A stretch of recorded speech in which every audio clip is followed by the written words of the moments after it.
बच्चों, आज हम पढ़ने जा रहे हैं भाषा साधन और साध्य।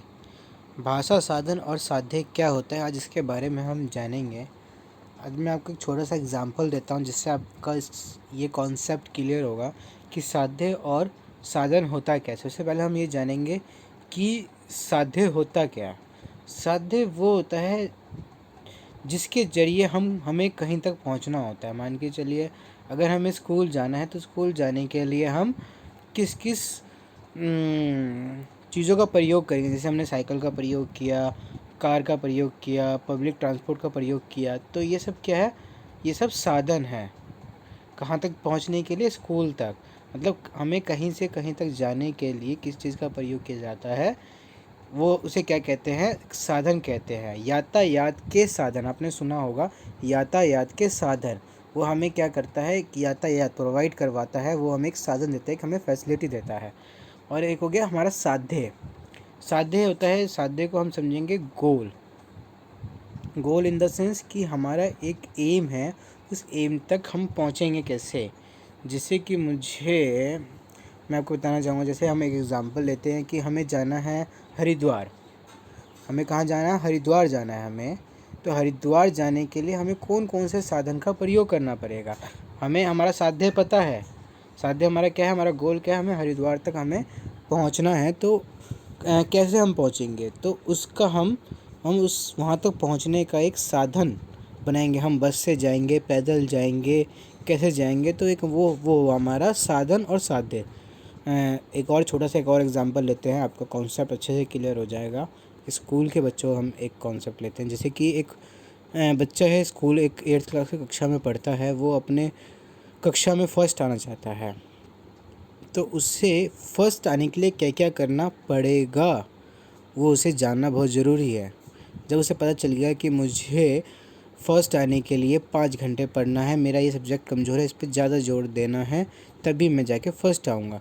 तो उसने अपनी एक स्ट्रेटजी बनाई फ़र्स्ट आने के लिए, एक अपना उसने साधन बनाया कहाँ तक पहुँचने के लिए, प्रथम आने के लिए। साधन बनाया कहाँ तक पहुँचने के लिए, प्रथम आने के लिए। आई होप आपको समझ में आया होगा साधन और साध्य क्या होते हैं। अगर आपको ये वीडियो पसंद आया हो तो लाइक करें, सब्सक्राइब करें एंड बेल आइकन बटन को दबाएं। अब हम शुरुआत करते हैं। फर्स्ट, भाषा साधन और साध्य के रूप। हम पढ़ेंगे भाषा साधन और साध्य के रूप। उद्देश्य के बिना कोई कुछ काम नहीं करता। विद्यालय में पढ़ाए जाने वाले सभी विषयों के भी उद्देश्य होते हैं। अब पहले फर्स्ट लाइन पे ध्यान दें, क्या लिखा है? उद्देश्य के बिना कोई कुछ काम नहीं करता। ये लाइन हमें बता रहा है कि अगर हम कोई भी कार्य करते हैं तो उसके पीछे कोई ना कोई उद्देश्य ज़रूर होता है। अगर हम स्कूल जा रहे हैं, स्कूल हम क्यों जा रहे हैं? हम स्कूल जा रहे हैं शिक्षा प्राप्त करने। शिक्षा क्यों प्राप्त करें? उसका क्या बेनिफिट है?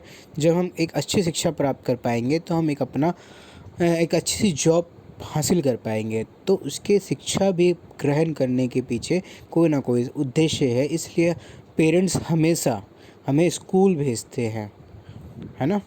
तो वही चीज़ में बताया गया है कि उद्देश्य के बिना कोई कुछ काम नहीं करता। कोई भी काम करने के लिए कोई ना कोई उद्देश्य बहुत ही ज़रूरी होता है। तो इसी में बताया गया, विद्यालय में पढ़ाए जाने वाले सभी विषयों के भी उद्देश्य होते हैं। वही चीज़ बता रहा है कि जो भी हमें विद्यालय में विषय पढ़ाए जाते हैं उसके पीछे कोई ना कोई उद्देश्य होता है। बिना उद्देश्य के तो कोई विषय नहीं पढ़ाया जाएगा। जैसे अगर हमें साइंस पढ़ाया जा रहा है या एसएसटी पढ़ाया जा रहा है, तो एसएसटी क्यों पढ़ाया जा रहा है? उससे हमारा क्या बेनिफिट है? कई बार बच्चे सोचते हैं, यार हम एसएसटी क्यों पढ़ रहे हैं, हमारे जीवन में क्या काम है?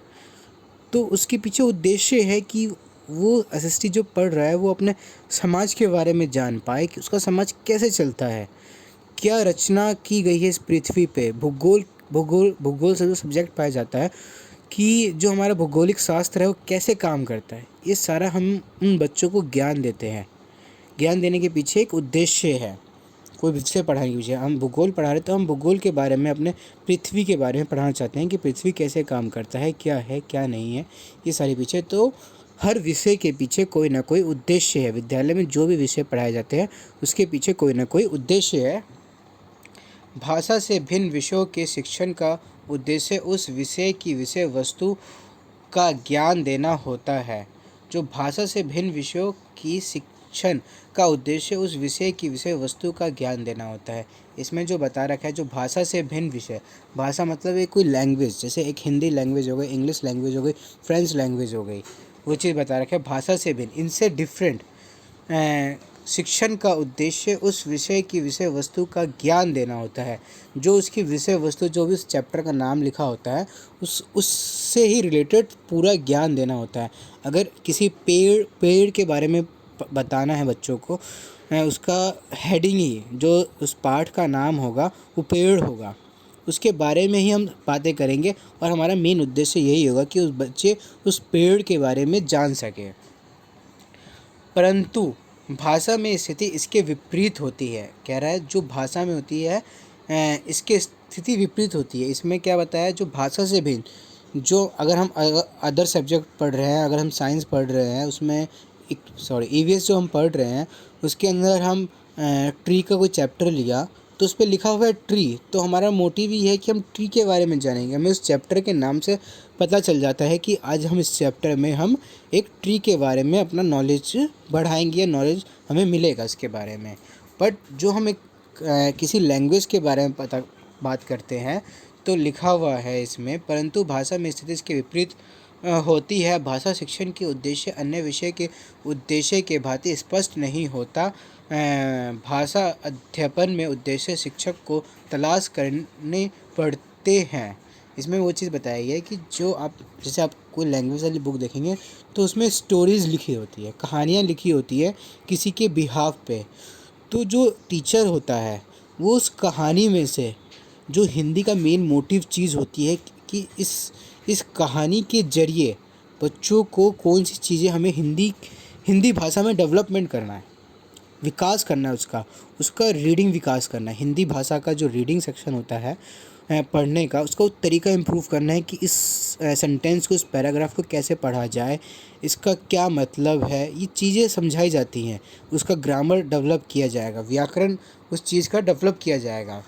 तो इसमें बताया गया है जो पाठ में लिखा होता है, जो हेडिंग दी होती है, विषय वस्तु जो दिया होता है हमारा किसी हिंदी किसी भी लैंग्वेज में, तो उससे मोटिव नहीं होता। जो उसके अंदर जो कहानी दी होती है उसमें से टीचर को खुद से निकालना पड़ता है, कि बताना पड़ता है बच्चों को कि बच्चे इसके अंदर कौन से ग्रामर का प्रयोग किया गया है, कौन सा, मान के चलो कोई स्टोरी है तो बच्चों को बताया जाता है कि बेटा जो स्टोरी है ये सारा का भूतकाल में है, भूतकाल में से स्टोरी को बताया गया है या भविष्य काल में बताया गया है, फ्यूचर एंड पास्ट। तो ये सारी चीज़ें होती है, ये चीज़ें बताया गया है कि टीचर को खुद से तलाश करनी पड़ती है, खुद से खोज करना पड़ता है कि उस चैप्टर में क्या ऐसी चीज़ें हैं। उदाहरणार्थ, यदि भाषा की पुस्तक से ताजमहल का पाठ पढ़ाना है तो वह कब बना, कहाँ बना, किसने बनाया, मात्र इन बातों की जानकारी देने से पाठ के उद्देश्य की पूर्ति नहीं होगी। यदि यह पाठ सामाजिक अध्ययन की पुस्तक में हो तो उपयुक्त जानकारी पर्याप्त समझी जा सकती है। अर्थात भाषा के पाठों में मात्र विषय वस्तु की जानकारी देकर विषय के उद्देश्यों की पूर्ति असंभव है। देखो इसमें वही चीज़ बताया गया है, अगर किसी सामाजिक की किताब में, सामाजिक विज्ञान की किताब में अगर किसी ताजमहल का चैप्टर दिया गया है तो वो कब बना, कहाँ बना, किसने बनाया, किसके द्वारा बनाया, कितने समय में बना, ये सारी चीज़ें अगर उसमें बताई जाती हैं तो अगर वो सामाजिक विज्ञान के नज़रिए से देखा जाए, सामाजिक अध्ययन के नज़रिए से देखा जाए तो वो एक ज्ञान जो हम बच्चों को दे रहे हैं वो एक फुलफिल है उस विषय के अकॉर्डिंग, सामाजिक विज्ञान के विषय के अकॉर्डिंग वो ज्ञान वो है। बट वही ताजमहल का चैप्टर अगर हम हिंदी में पढ़ाते हैं और जब हम उसमें सिर्फ ये चीज़ें बताते हैं कि वो कब बना, कहाँ बना, किसने बनाया, तो उसमें हिंदी का कोई मतलब नहीं है। वो हम हिंदी नहीं पढ़ा रहे एक तरह से। अगर हम देखें, अगर हम उसका लैंग्वेज डेवलपमेंट उसमें नहीं हो रहा है, उसमें कहाँ से लैंग्वेज डेवलपमेंट हो रहा है, जब उसमें उसको सन के बारे में बताया जा रहा है, उसके रचयिता के किसने बनाया वो चीज़ें बताई जा रही हैं, तो कहाँ से हो रहा है। उस चैप्टर में अगर बताया जाएगा कि बेटा इसमें कौन सा वर्ण यूज़ हुआ है, भेद यूज़ हुआ है, सारे ग्रामर के नॉलेज जो दिए जाएंगे, इसमें से क्या निचोड़ निकाला जाएगा, समझ रहे हो। मतलब जैसे हम इंग्लिश में कैसे ग्रामर सीखते हैं, टेंस वगैरह सीखते हैं, उसके कुछ ईडियम्स होते हैं, तो मुहावरे वगैरह ये सारी चीज़ें क्या होता है, एक हिंदी लैंग्वेज डेवलपमेंट की जाती है, उसका विकास किया जाता है, बच्चों के दिमाग में उस शब्द का विकास किया जाता है, नए नए शब्दों का विकास किया जाता है कि इसका क्या मतलब है, क्या अर्थ है, इस लाइन का क्या मतलब है। तो हिंदी भाषा में ताजमहल के चैप्टर से कब बना, कहाँ बना, कब बना, उससे उसका उद्देश्य पूरा कभी नहीं होता। उसका उद्देश्य तब पूरा होगा जब वो उस चैप्टर से उसका विकास कर पाए, हिंदी का डेवलपमेंट कर पाए, उसकी समझ बढ़ा सके। समझ रहे हो कि समझ कब बढ़ेगी, जब उसके वो व्याकरण के बारे में जान पाएगा, कौन सा भेद यूज़ किया गया है, तत्सम यूज़ किया गया, मतलब ग्रामर जो भी होते हैं वो सारी चीज़ें यूज़ की गई हैं, तब उसका उद्देश्य पूरा होगा।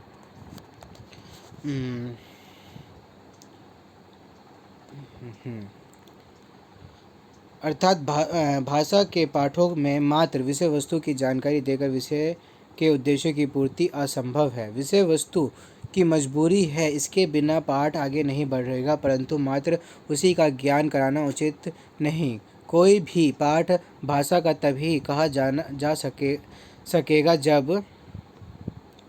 जब उसमें भाषाई तत्वों पर बल दिया जाए, क्योंकि भाषा के पाठों में भाषाई तत्व साध्य है और तथा विषय वस्तु आदि अन्य पक्ष साधन है। इसमें वही चीज़ें बताई गई हैं, जब जो जो कोई कहानी बताई गई है वो क्या है, हमारा साधन है, और साध्य क्या है, उस ग्रामर तक पहुंचना,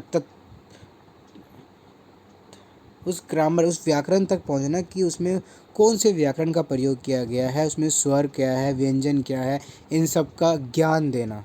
वो एक संपूर्ण हिंदी के भाषा में हिंदी में ज्ञान देना, वो एक संपूर्ण उद्देश्य कहलाएगा। आई होप आपको समझ में आ रहा होगा। अगर आपको कोई भी डाउट हो तो प्लीज़ आप कमेंट बॉक्स में कमेंट करें। ये थोड़ा वीडियो लंबा होने जा रहा है क्योंकि हम एक लंबा सा टॉपिक कवर कर रहे हैं। जब हम भाषा को पढ़ते हैं तो उसके तत्वों को जानने समझने का प्रयास करते हैं, वहाँ भाषा साध्य होती है। कहा है ना कि उसके तत्वों को जानने को समझने का प्रयास करते हैं, वह भाषा साध्य होती है।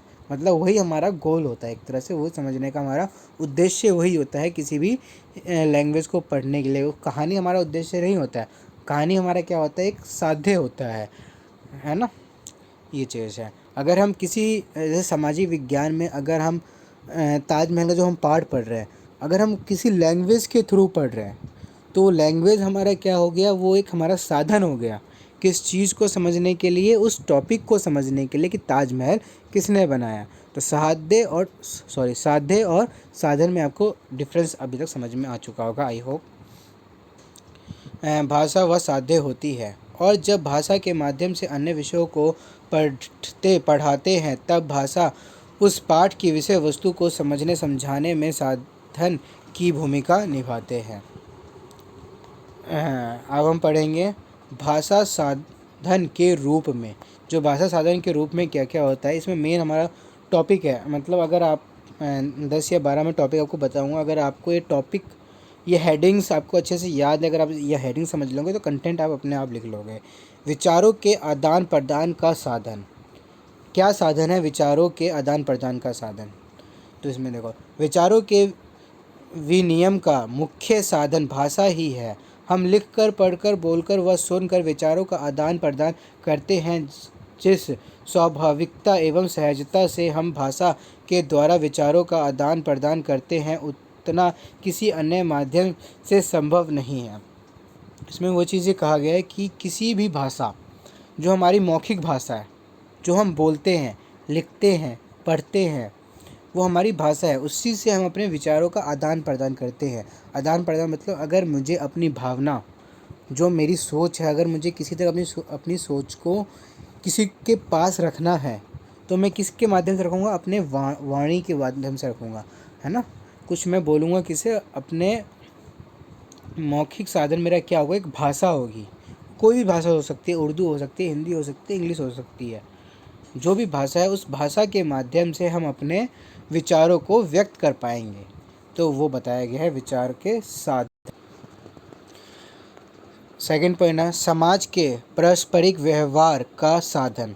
भाषा एक सामाजिक प्रक्रिया है, समाज में ही उसका उद्भव व विकास होता है। मातृभाषा तो समाज के सदस्यों को परस्पर मिलाने वाली कड़ी है, सामाजिक जीवन को गतिशील रखने, मानव को अधिक सभ्य व सुसंस्कृत बनाने तथा उसमें सामाजिक चेतना भरने में भाषा महत्वपूर्ण भूमिका निभाती है। रायबन के अनुसार वह सारे गुण जो एक अच्छे नागरिक के लिए आवश्यक है तभी पनप सकते हैं जब मातृभाषा पर विशेष ध्यान दिया जाए। क्या लिखा है? समाज के पारस्परिक व्यवहार का साधन। तो इसमें ये चीज़ बताया गया कि जो एक समाज होता है वो समाज की जो प्रक्रिया, जो उसका विकास हुआ है, जो एक किसी भी भाषा का जो विकास हुआ है एक समाज से विकास हुआ है। आपने देखा होगा हर समाज के लोगों की एक अलग बोली होती है। अगर आप पंजाब जाएंगे एक वहाँ की एक अलग मातृभाषा है, आप गुजरात जाएंगे तो ये सारी चीज़ें बताई गई हैं कि एक समाज की जो परस्पर, अगर मैं सिख हूँ और एक कोई गुजराती है, जब हम मिलते हैं तो उससे हमें पता चलता है कि कौन से समाज से आया है। ठीक है ना? कई बार हमारा मेल हो जाता है, मैं भी गुजराती, मेरा एक सामने हम जब बात कर रहे हैं वो भी गुजराती, तो एक कनेक्शन हो जाता है, एक सामाजिक कनेक्शन हो जाता है ना? लिखा है ना, परस्पर मिलने वाली कड़ी है, एक सदस्यों को एक मिलने का एक जुड़ाव हो जाता है कि समझ में आता है कि कौन से समाज से आया है। एक समाज ही, क्योंकि एक समाज ही एक भाषा का निर्माण करता है। आपने देखा होगा हिंदुस्तान में कितने अलग अलग तरह के लोगों के मातृभाषा, मतलब डिफरेंट टाइप के। अगर आप दूसरे स्टेट में जाते हैं तो दूसरी भाषा को देखेंगे। अगर आप महाराष्ट्र जाएंगे वहाँ पे मराठी देखेंगे, गुजरात जाएंगे गुजराती देखेंगे, पंजाब जाएंगे पंजाबी देखेंगे। तो एक उनकी एक मातृभाषा है। रायबन के अनुसार वह सारे गुण जो एक अच्छे नागरिक के लिए आवश्यक है तभी पनप सकते हैं जब मातृभाषा पर विशेष ध्यान दिया जाए। मतलब कहा गया है कि एक नागरिक, मतलब जिस समाज में अगर हम रहते हैं, अगर हमें उस समाज के भाषा का अगर ज्ञान नहीं होगा तो हम एक वहाँ के अच्छे नागरिक नहीं कहला पाएंगे। नागरिक क्यों नहीं कहला पाएंगे? मतलब एक हम अपनी अच्छी बात नहीं रख पाएंगे, दूसरों के विचारों को अच्छे से हम समझ नहीं पाएंगे। जब हमें उस भाषा का ज्ञान ही नहीं होगा तो हम कैसे समझ पाएंगे? तो एक मुझे अच्छे नागरिक बनने के लिए उस भाषा का ज्ञान होना बहुत ज़रूरी है। जब मुझे उस भाषा का ज्ञान हो पाएगा तो मैं अपने समाज के लोगों के विचारों को समझ पाऊँगा, मैं अपना विचार व्यक्त कर पाऊँगा। तो वही चीज़ें इसमें कहा गया है। जीवन के सभी व्यापारों व व्यवहारों का साधन। घर, दफ्तर, बाजार, यात्रा, सभा, समाज आदि सभी जगह भाषा के प्रयोग के बिना व्यवहार असंभव है। मनुष्य तभी समुचित रूप से व्यवहार कर पाता है जब उसे भाषा के मौखिक तथा लिखित दोनों रूपों का ज्ञान हो। जो व्यक्ति भाषा के प्रयोग में जितना कुशल होता है व्यवहारिक जीवन में उतना ही सफल होता है। अतः भाषा जगत के व्यवहार का मूल है, जीवन के सभी व्यापारों व व्यवहारों का साधन। सिंपल है यार दोस्तों। देखो, अगर इसमें लिखा घर, दफ्तर, बाजार, यात्रा, सभा, समाज आदि सभी जगह भाषा के प्रयोग के बिना व्यवहार असंभव है। अगर बिना भाषा के, बिना वाणी के हम कैसे किसी से संपर्क कर पाएंगे? हम घर में आते हैं, दफ्तर जाते हैं, कैसे कन्वर्सेशन होगी? पॉसिबल ही नहीं है। किसी को हमारा विचार रखने के लिए अगर हम दफ्तर में जा रहे हैं, हमें लिखना आता है अच्छे से, तभी हम एक ऑफिसर बन पाएंगे। अगर हमें कोई लेटर लिखना है, कुछ भी लिखना है, कुछ डिटेल्स लिखनी है, तो उसके लिए हमें किसी भी एक भाषा का ज्ञान होना बहुत ज़रूरी है, जिस भाषा के माध्यम से हम अपना विचार रख सके। अगर हम अपने दफ्तर से अपने घर आते हैं तो हम कैसे अपना विचार व्यक्त करते हैं, कैसे अपना भाव व्यक्त करते हैं? एक विचार, मतलब एक वाणी के थ्रू। अगर हमारे पेरेंट्स घर पे आते हैं, अगर वो कभी बहुत हैप्पी होते हैं तो हम समझ जाते हैं कि यार आज ऑफिस में बहुत कुछ अच्छा हुआ है। तो आज हम पूछते हैं कि पापा क्या हुआ, मम्मी क्या हुआ, आज आप बहुत खुश लग रहे हो। तो फिर वो बताते हैं अपने विचार, अपने भाषा के माध्यम से वो अपने विचार बता पाते हैं कि आज मेरे साथ ये अच्छा हुआ। कई बारी वो जब ऑफिस से आते हैं तो बहुत गुस्सा, अड़ियल टाइप के दिखते हैं, मतलब कुछ भी बोलते हैं, कुछ अगर पानी मांग रहे हैं तो बहुत गलत वे से रफली बोलते हैं कि पानी ला के दो, ये दो, वो दो। मतलब उनका मूड अच्छा नहीं होता। उससे पता चल जाता है कि यार आज ऑफिस में कुछ हुआ है। फिर आधे घंटे तो खुद भी बताते हैं आज ऑफिस में ये हुआ, ये हुआ। तो वो अपने विचार व्यक्त कर पाते हैं अपने जीवन में। मतलब दुख कह सकते हैं कि दुखों का बांटना। अगर हम अपना कहते हैं ना कि इंसान को अपना दुख अपने सामने वाले को बताना चाहिए, उससे क्या होता है, उसका दुख कम होता है। ये मैं एक एग्जांपल बता रहा हूँ आपको। तो क्या वो हम अपने वाणी के कारण बोल पाते हैं ना। मतलब एक हमारे पास एक भगवान ने हमें एक वाणी दी है, और वो वाणी क्या है, एक समाज ने उसको एक भाषा में विकास किया है उसका। वो चीज़ है। आई होप आपको समझ में आया हो जो मैं आपको समझाने की कोशिश कर रहा हूँ। जो भी आपको प्रॉब्लम हो प्लीज़ कमेंट बॉक्स में आप कमेंट करें। मैं आपकी सारी प्रॉब्लम का सॉल्यूशन करूँगा, आपके सारे कमेंट का रिप्लाई करूँगा। ज्ञानवर्धक व साधन। भाषा ज्ञानवर्धक व प्रमुख साधन है। बालक ही नहीं अपितु प्रौढ़ भी भाषा के द्वारा ही सभी प्रकार का ज्ञान प्राप्त करते हैं। बालक व व्यक्ति देश विदेश के खबरें तथा विभिन्न विषयों की पुस्तक पढ़कर भाषा को ज्ञान अर्जन का प्रमुख साधन बना लेते हैं। तो इसमें बताया गया है कि हमें एक नॉलेज लेने के लिए अगर एक कॉमन लैंग्वेज बनाई गई है इंग्लिश। अगर जब भी हमें कहीं किसी देश आउट ऑफ कंट्री के बारे में पढ़ना होता है तो आपने देखा होगा कि मोस्टली इंग्लिश में आता है। मतलब मैं एक एग्जांपल बता रहा हूँ। तो जिस बच्चे का इंग्लिश डेवलपमेंट होता है, इंग्लिश लैंग्वेज में अच्छी पकड़ होती है, तो वो पूरे कंट्री का वो विकास, मतलब जो भी उसके आस पास अपने देश विदेश में हो रहा है उसकी जानकारी एक लैंग्वेज के माध्यम से वो आसानी से हासिल कर सकता है। इस लैंग्वेज के कारण सिर्फ बच्चे नहीं हैं, बड़े भी सीखते हैं। वो चीज़ बताया गया ना, ज्ञान अर्जित करते हैं ना। देश विदेश की खबरें कहाँ से पढ़ेंगे? हर देश हमारे देश में तो हर स्टेट का एक अलग लैंग्वेज है ना। तो एक कॉमन लैंग्वेज बनाई गई है इंग्लिश।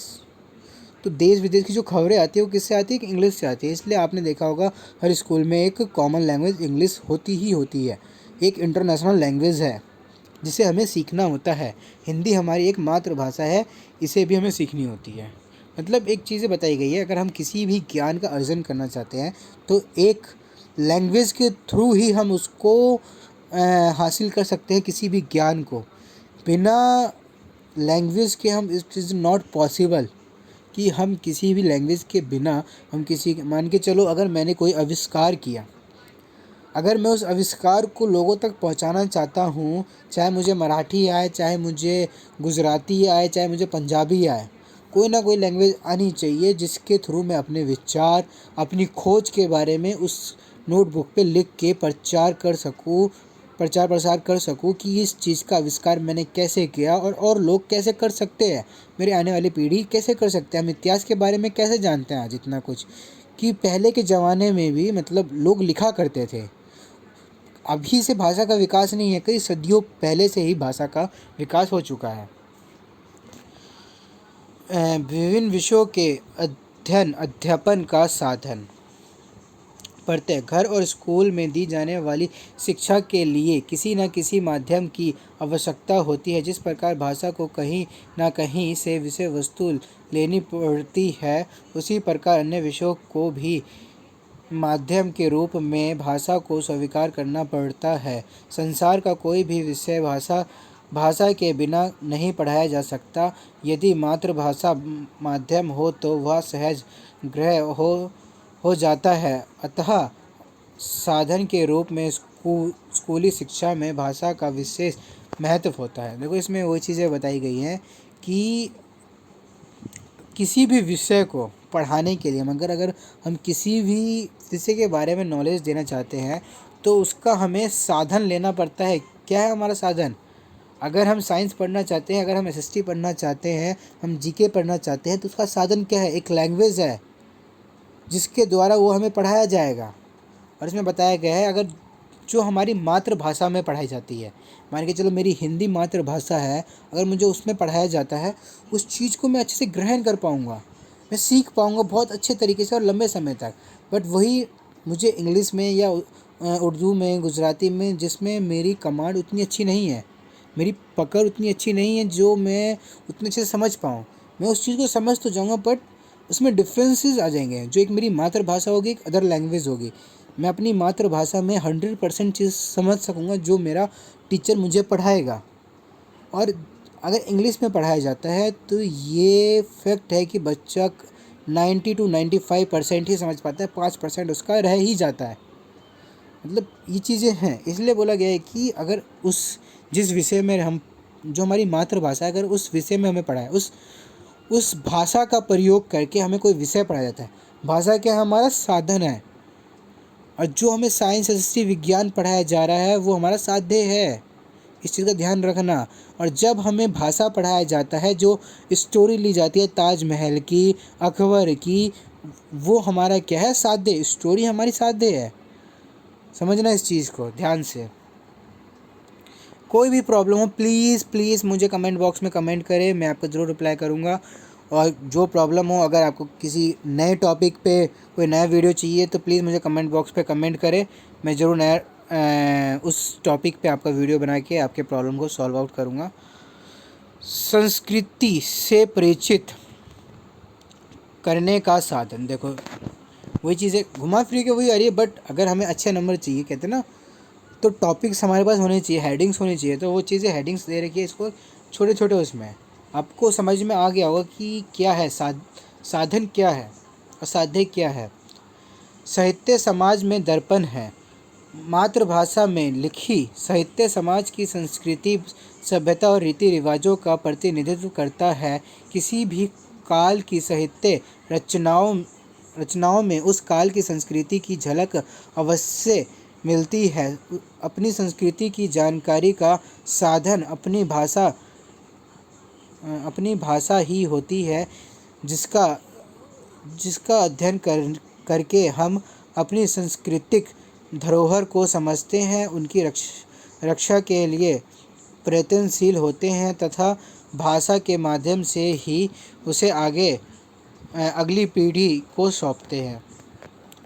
देखो, संस्कृति क्या है? एक संस्कृति आपको पता ही है, जो हमारे पूर्वजों से चलती आ रही है। जो चीज़ें मान के जो त्यौहार मनाए जा रहे हैं, वो कहीं ना कहीं किसी पुस्तक में लिखी गया होगा।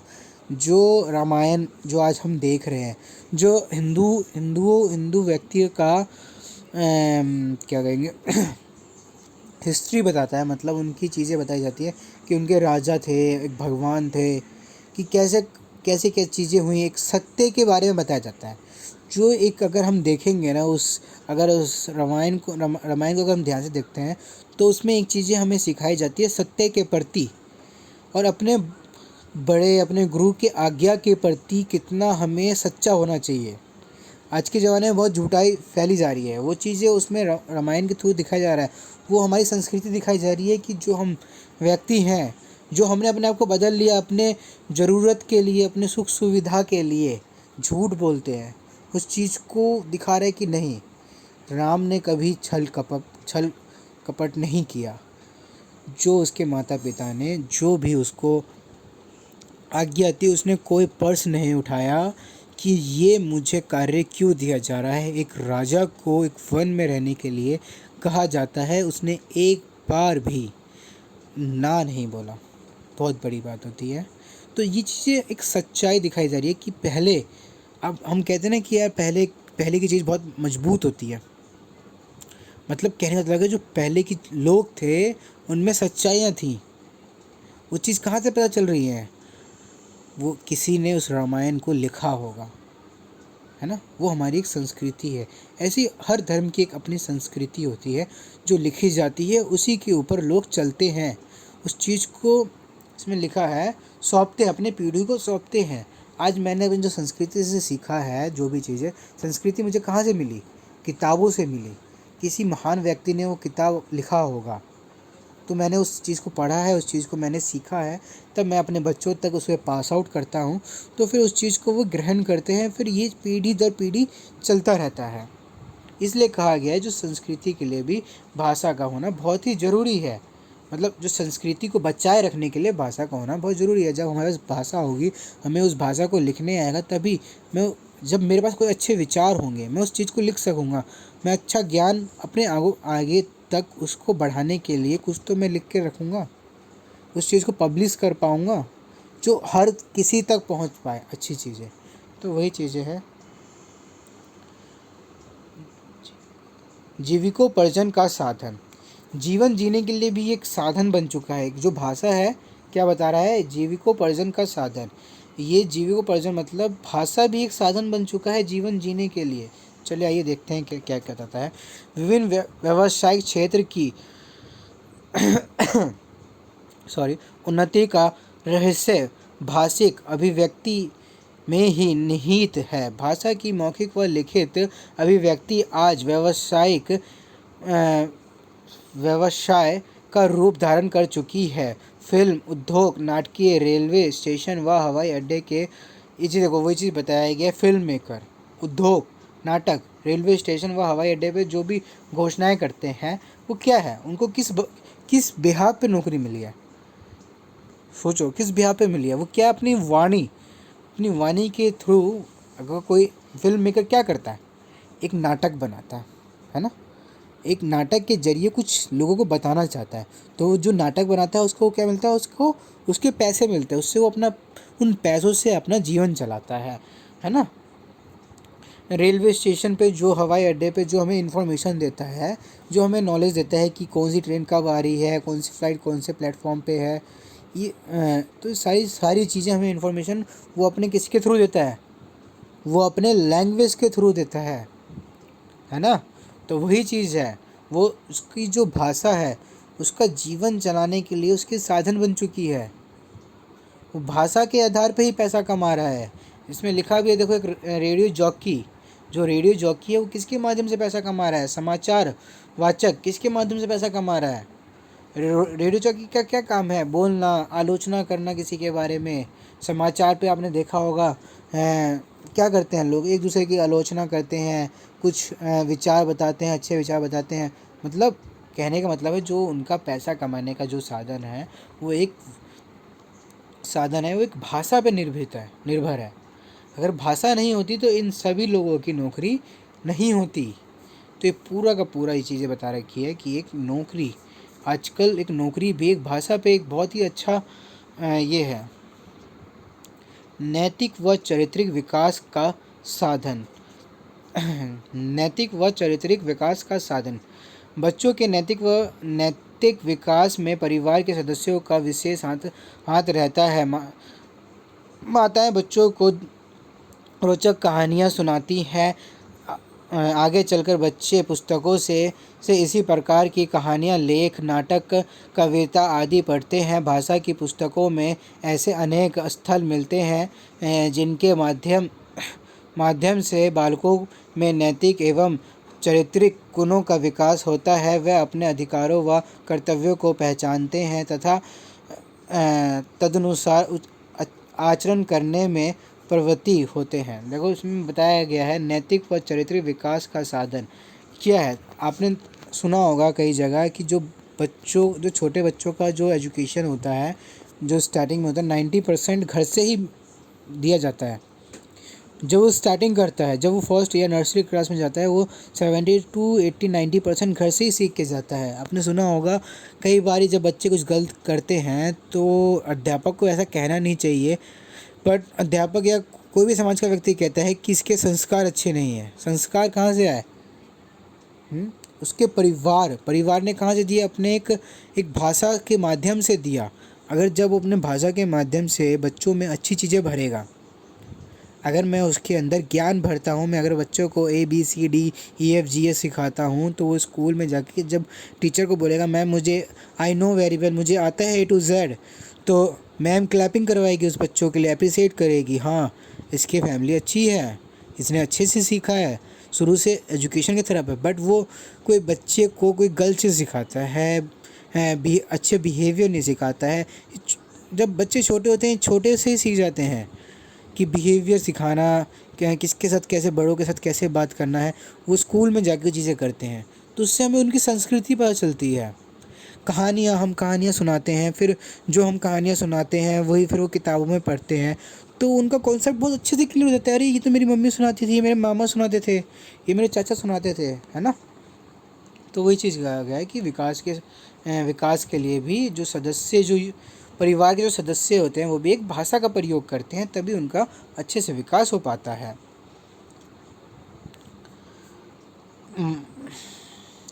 मानसिक एवं बौद्धिक विकास का साधन।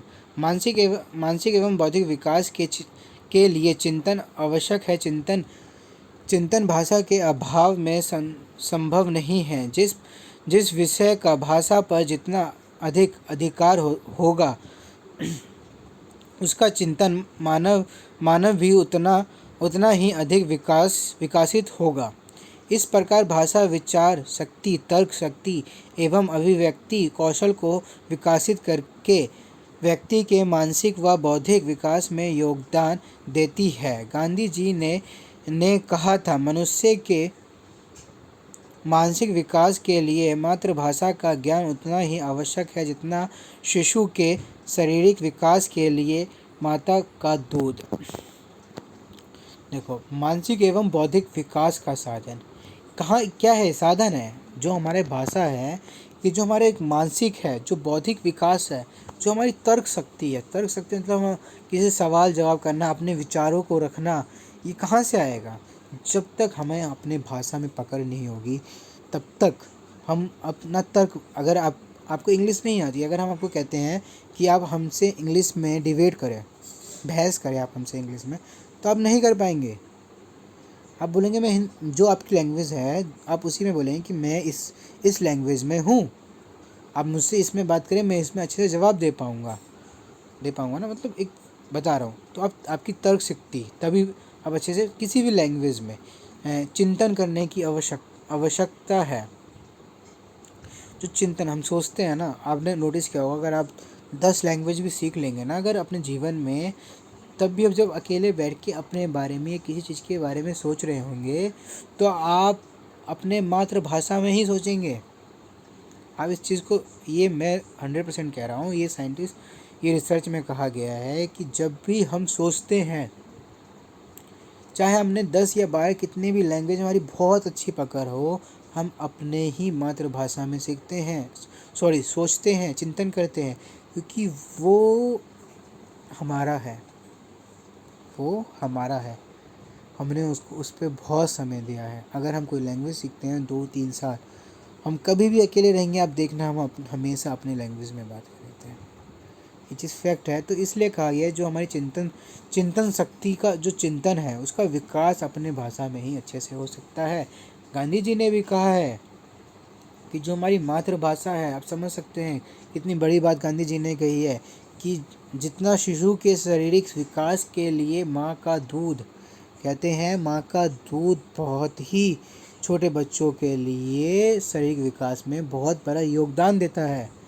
तो वही चीज़ है, हमारे मानसिक शक्ति का जो बढ़ाने का जो योगदान है वो हमारे मातृभाषा का बहुत बड़ा है। भावात्मक विकास का साधन। भाषा विशेष रूप से मातृभाषा बालक के भावात्मक विकास में साधन का काम करती है। भाषा में लोकगीत और काव्य साहित्य के रूप में जिन जीवन के रागात्मक पहलुओं का चित्रण मिलता है, जिनको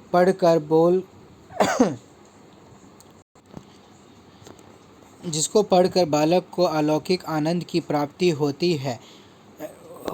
इससे बालक के हृदय में मातृभाषा, मातृभूमि आदि के प्रति विशेष अनुराग उत्पन्न होता है तथा उसमें स्नेह, सहानुभूति,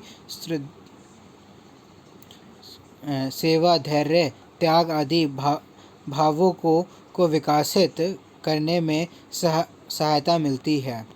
वही चीज़ है, देखो लोकगीत, काव्य, ये सब क्या हमारे मन को शांति देता है ना। लोकगीत हो गया, अपने देश के बारे में मतलब अपने देश से जोड़ता है। कोई भी किसी का जो मातृभाषा है वो अपने, अगर आप अमेरिका भी चल जाएंगे, अगर अपने लैंग्वेज बोलेंगे और यू मतलब आप कितने भी आप वहाँ पे आपको ग्रीन कार्ड भी क्यों ना मिल जाए तब भी यू आर ए इंडियन, आपकी मातृभाषा है और हमेशा आप इंडिया से ही जुड़े रहेंगे। आप कहीं ना कहीं आपका कनेक्शन रहेगा। क्यों? आप अपने मातृभाषा से जुड़े हैं। मेन मोटिव ये है कि आप अपने मातृभाषा से जुड़े हुए हैं। आप अपने लौकिक गीत, अपने मन को शांत करने के लिए आप अपने भाषा के गानों को, कविताओं को सुनते हैं। ये सारी चीज़ें हैं। सृजनात्मक विकासित करने का साधन। मातृभाषा बालक की कल्पना शक्ति व उसकी लेख प्रवृत्तियों को जगा कर स्वतंत्र रूप से साहित्य सर्जन की प्रेरणा देती है। भाषा व्यक्ति की भावनाओं का घर है, अतः वह भाषा के माध्यम से श्रेष्ठ साहित्य की रचना कर सकता है। उसी से उसकी कल्पना शक्ति का विकास होता है। वही चीज़ कहा गया कि हम किसी के बारे में जब हम लिखते हैं तो हम सोच विचार करते हैं। देखा वो कविताएं, जब कविताएं लिखी जाती हैं तो उस जो कवि होता है वो काफ़ी सोच विचार करता है, मंथन करता है। तो वो क्या करता है, अपने विचारों में ही करता है। स्वास्थ्य मनोरंजन का साधन। कहानी, नाटक, कविता आदि के माध्यम से भाषा छात्रों को स्वास्थ्य मनोरंजन भी प्रदान करती है। वही चीज़ क्या साधन है, एक जो भाषा है, भाषा के ना माध्यम से हमारी जो मातृभाषा है, क्या लिखा है उसके आगे, चलो पहले रीड कर लेते हैं।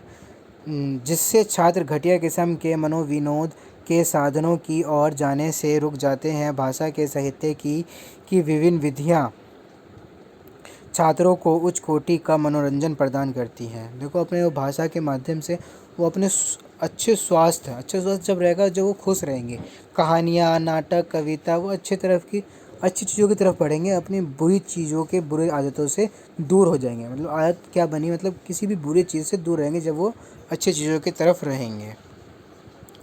अगला है समय के सदुपयोग का साधन। कहानी, नाटक, एकांकिक, संस्मरण, आत्मकथा, जीवनी आदि साहित्य की विभिन्न विधियाँ न केवल स्वस्थ मनोरंजन कराती है, अपितु आवश्यक के अवकाश के समय का सदुपयोग करने का साधन भी बनती है। एकांत समय में भाषा मित्रवत मानी जाती है। मतलब वही चीज़ कहा गया है। देखो एक तो ये मनोरंजन का भी है, और जब छुट्टियां पड़ती हैं, जब जैसे 2 महीने छुट्टी पड़ गई बच्चों की, या कि हॉलीडे हो गया, या हम जब ऑफिस जाते हैं, संडे की छुट्टी हो गई, जब हम अकेले रहते हैं तो एक हमारा बहुत अच्छा एक मित्र के रूप में सामने आता है। आपने सुना होगा, कई लोग कहते हैं कि मेरा सच्चा साथी एक किताब है, कभी धोखा नहीं देता। तो वही चीज़ एक अच्छे मित्र के रूप में आप अपने विचार, आप अपने खुद के कहानियाँ लिख सकते हैं, आप अपना समय अच्छी चीज़ों में कर सकते हैं। उससे आपकी चेतनाओं का विकास होगा, मानसिक डेवलपमेंट होता है उन चीज़ों से। तो ये चीज़ें बहुत अच्छी हैं। चलो अब हम पढ़ लेते हैं भाषा साध्य रूप में। हमने अभी तक पढ़ा भाषा साधन के रूप, क्या क्या भाषा साधन के रूप थे। अब साध्य रूप में जो हम साध्य है, जो भाषा, हिंदी भाषा में जो साध्य है, जो मेन मोटिव है, वो क्या क्या देखा जाता है, आज हम वो पढ़ेंगे। सॉरी दोस्तों, थोड़ा सा आज वीडियो लंबा हो गया क्योंकि ये टॉपिक थोड़ा सा लंबा था, बट मुझे समझाना भी था अच्छे से। कोई भी प्रॉब्लम हो, कोई नया वीडियो चाहिए, प्लीज़ कमेंट बॉक्स में कमेंट करें। भाषा के साध्य रूप के अंतर्गत विभिन्न भाषाई तत्वों का समावेशन होता है। जब भाषा को साध्य रूप में पढ़ाते हैं तब इन बातों पर बल दिया जाता है।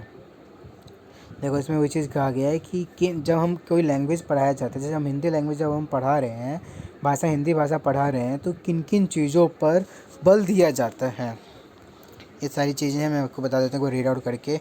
छात्रों को ध्वनि, वर्ण, लिपि, शब्द, पद, उच्चारण, वर्तनी आदि भाषिक तत्वों का ज्ञान कराना, इन सब चीज़ों का ज्ञान कराना होता है। तत्सम, तद्भव, देशज, विदेशज, संस्करण आदि शब्द शास्त्रों का ज्ञान कराना। देखो ये भी चीज़ें हैं। शब्द संरचना के अंतर्गत यौगिक शब्दों के निर्माण में महत्वपूर्ण भूमिका का निर्वाह करने वाले उपसर्ग, त्याग, संधि, समाज आदि का ज्ञान। ठीक है, अगला ज्ञान सर्वनाम, विशेषण व क्रिया क्रिया इन विकारी शब्द का ज्ञान तथा इनके लिंग, वाचन, कारक आदि से परिचित कराना। इन सब चीज़ों से उनको परिचित कराना कि संज्ञा क्या है, सर्वनाम क्या है, विशेषण क्या है, क्रिया क्या है, विकार क्या है, ये सारी चीज़ें क्या होती हैं। अगला है क्रिया विशेषण, संबंध बोधक, समुच्चय बोधक, विषम आदि बोधक, निपात आदि अविकारी शब्दों से परिचित कराना। इन सारे शब्दों से परिचित कराने की ये सारी चीज़ें क्या हैं, क्रिया विशेषण क्या है ना, ये सारी चीज़ों से परिचित कराने ये सारी चीज़ें होती हैं। वाक्य के गुण तथा अर्थ व रचना के आधार पर उसके भेदों से परिचित कराना, उनके भेद बताना कि कौन क्या गुण है, इस जो रचना हुई है इसमें क्या गुण है, क्या इसका अर्थ है, इस सारी चीज़ों का ज्ञान कराना बच्चों को। पदबंध, सातवां पदबंध, वाच्य, काल आदि का ज्ञान देना। साहित्य की विभिन्न विधियों, कहानी, निबंध, कविता, नाटक, जीवन, आत्मकथा आदि का ज्ञान प्रदान करना। पाठित पाठों की विषय वस्तु का ज्ञान प्राप्त करना। छात्रों को भौतिक, सामाजिक, सांस्कृतिक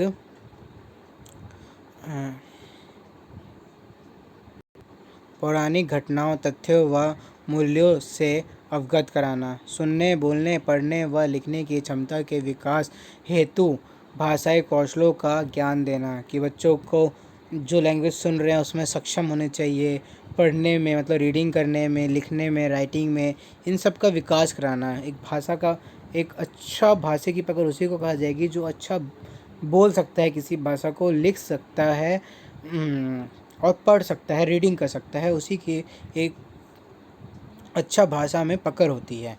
विचारों की शुद्ध, स्पष्ट, कर्मबद्ध, भावानुकूल एवं प्रभावशाली अभिव्यक्ति की योग्यता का विकास। विभिन्न भाषा शैलियों का ज्ञान कराना। भाषा के औपचारिक व अनौपचारिक रूप का ज्ञान देना, जो औपचारिक क्या है, अनौपचारिक क्या है, इन सभी का ज्ञान प्राप्त कराना। रचना के मौखिक व लिखित रूप को ज्ञान कराना। रचना के मौखिक व लिखित रूपों का ज्ञान कराना। भाषा व साहित्य के प्रति रुचि प्रदान करना।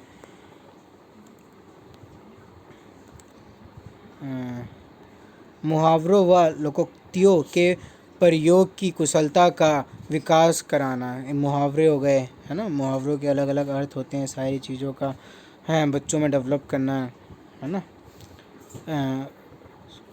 रासनुभूति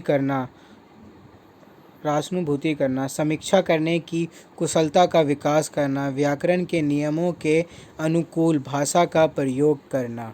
जो व्याकरण के हैं उसके नियम का अनुकूल भाषा का प्रयोग करना।